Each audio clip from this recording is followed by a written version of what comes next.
सदगुरु भगवान की जय, स्वामी जी महाराज की जय, शिवोहम। अभी हमने जो तुरंत ही 8वां सूत्र लिया, 8वां श्लोक लिया इसका, गीता के 7वें अध्याय का। इसमें कुछ बातें ऐसी हैं जो रह गई हैं, वो हम इसको दोबारा और भी जोड़ना चाहते हैं। जो परमात्मा की अस्थि है, उस अस्थि की भास्ति नहीं हो सकती। थोड़ा समझने जैसी बात है। सच्चिदानंद भगवान श्री कृष्ण अपनी प्रकृति की और शक्ति की वैज्ञानिकता को उद्घाटित कर रहे हैं। भगवान कह रहे हैं कि पदार्थों की प्रकृति के पीछे परमात्मा है, और शब्दों को ही जानने वालों बहुत ध्यान से अगर देखोगे तो इस निशब्द का जो मंतव्य है आप समझ सकते हो। वरना ज्ञानियों को इतनी ज्यादा अड़ी पड़ी नहीं है, लेकिन अगर आप जिज्ञासु हो, प्यासे हो तो समझ जाओ। ये केवल और केवल अति प्रिय शिष्यों के लिए भगवान अर्जुन को कह रहे हैं कि पानी में जो रसपूर्णता है यानी तरलता है और तृप्तिदायकपन है, उस अनुभूति के पीछे अर्जुन मैं खड़ा हूं। उस अनुभूति के पीछे मैं खड़ा हूं। उस आनंद को अगर तुम जान सको और पकड़ सको तो उस तृप्ति को पकड़ना भी एक ध्यान है। अगर आपने पानी पिया और पानी पीने के बाद आपको जो तृप्ति आई, उस तृप्ति का जानना भी एक ध्यान है। इंद्रियों की तृप्तियों, इंद्रियों की अनुभूतियों के पीछे खड़े होकर उसको जानना। जैसे कोई प्यासा आदमी मर रहा हो, उसको 2 घूंट पानी पिला दोगे तो वो कितना आनंदित हो जाएगा। वैसे ए अर्जुन, तू ज्ञान रूपी अमृत का ये घूंट जो तू पी रहा है, ये तेरे जन्म जन्म का जो प्यासापन है उसको मिटा देगा। इसी को रसो वैश्य कहा है। जन्म जन्म का जो प्यासा व्यक्ति है वो सदगुरु के प्रेम रूपी अमृत के रस को पीकर ही तृप्त हो सकता है, अन्यथा वो तृप्त नहीं हो सकता। भगवान कहते हैं कि चंद्रमा और सूर्य में मैं प्रकाश हूं, लेकिन जिससे चंद्रमा और सूर्य देखे जा सकते हैं, जिस करके चंद्रमा और सूर्य जाने जाते हैं, क्या आंख ना हो तो आप देख सकोगे? अंधे क्या देख सकेंगे? लेकिन आंख में बैठकर आंख को जो जानने वाला है,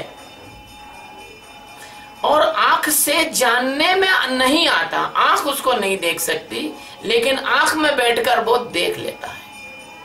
यहां उसकी तरफ भगवान इशारा कर रहे हैं।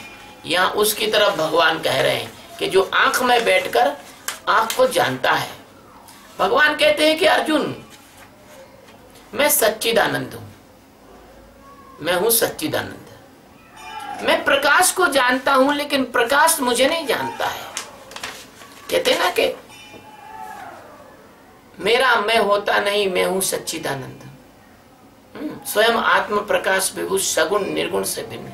तो भगवान कहते हैं कि देख अर्जुन, प्रकाश को मैं जानता हूं, लेकिन प्रकाश मुझे नहीं जानता है ना।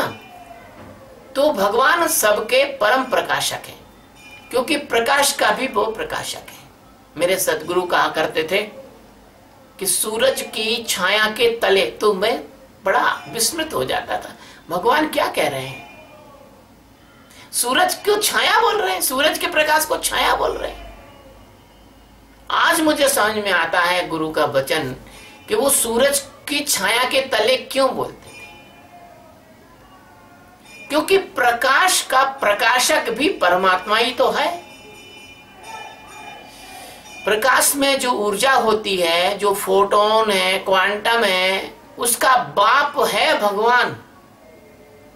क्योंकि सबका परम प्रकाशक जोई वह परमात्मा सबका परम प्रकाशक है। अतः जो सूर्योपासक है या जो चंद्रोपासक है वो नहीं जानते कि वे परमात्मा की अप्रत्यक्ष साधना कर रहे हैं। प्रत्यक्ष साधना तो साक्षी का ध्यान है, लेकिन बाकी साधना अप्रत्यक्ष है। क्यों ना सीधी हम प्रत्यक्ष साधना करें।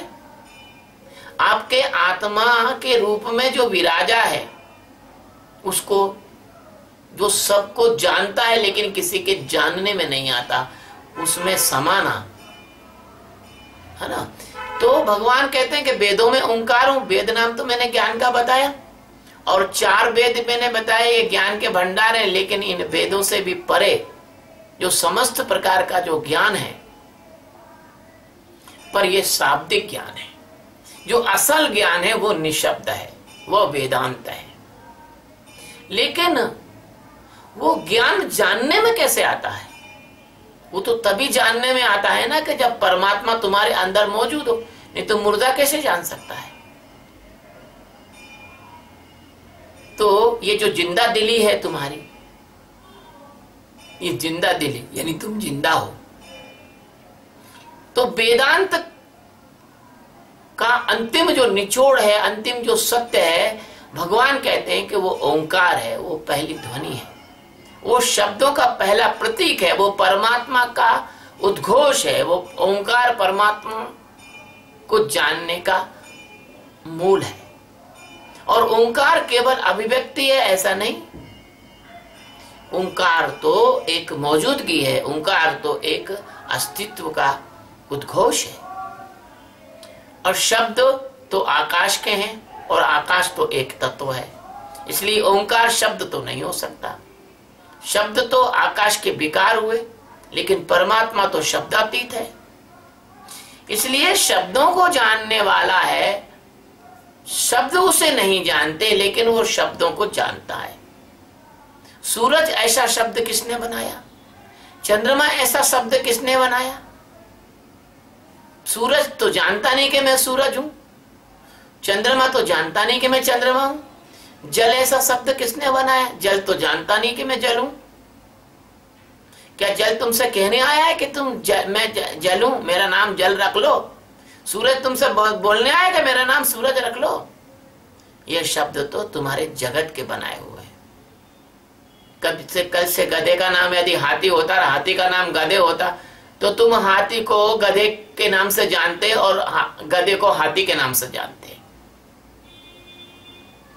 इसलिए जो परमात्मा है, परमात्मा ऐसा शब्द किसने बनाया है? परमात्मा शब्द परमात्मा नहीं है। परमात्मा शब्द है, परमात्मा कुछ अलग है, परमात्मा शब्द अलग है। तो आकाश में शब्दों की जो ध्वनि होती है, उन ध्वनियों को उसके पीछे जो जानने वाला है वह मैं हूं। और कहते हैं कि पुरुषों में पुरुषत्व हूं। तो पुरुष कैसे जानता है कि मैं पुरुष हूं? और ऐसा पुरुषत्व का भाव जो जानता है, किंतु वह पुरुष भी नहीं है, सिर्फ पुरुष का होना जिसके कारण संभव है, जिसमें संभव है, पुरुष उसे नहीं जानता। पुरुष उसे नहीं जानता, परंतु वह पुरुष को जानता है कि मैं हूं। हर आदमी कहता है मैं हूं, स्त्री भी कहती मैं हूं, स्त्री के अंदर भी मैं हूं होना, पुरुष के अंदर भी मैं हूं ये होना। ये परमात्मा की व्यापकता का चित्रण भगवान ने इस श्लोक में किया है। अब वो श्लोक में इसको जोड़ने की क्षमता तो हमारी नहीं है, लेकिन इसको अलग से उसी श्लोक 8 का, अध्याय 7 के 8वें श्लोक का संपूरक जाना जाए। शिवोम।